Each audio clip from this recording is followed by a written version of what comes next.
السلام علیکم، پرواز نیوز HD کے ساتھ میں ہوں نور فاطمہ۔ نظر ڈالتے ہیں آج کی اہم خبروں پر۔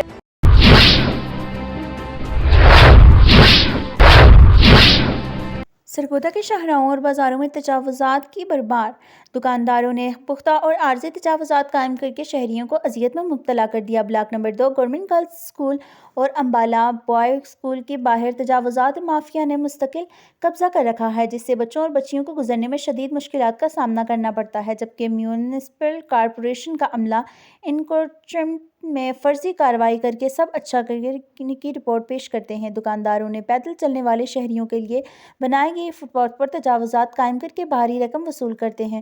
Block number 2 government girls school اور امبالہ بوائے اسکول کے باہر تجاوزات مافیا نے مستقل قبضہ کر رکھا ہے، جس سے بچوں اور بچیوں کے گزرنے میں شدید مشکلات کا سامنا ہے۔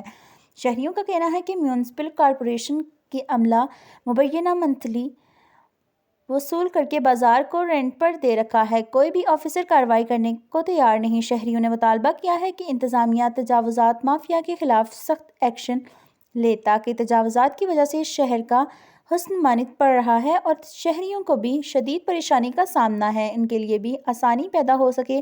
کمشنر سرگودا سے نوٹس لینے کا مطالبہ کر رہے ہیں۔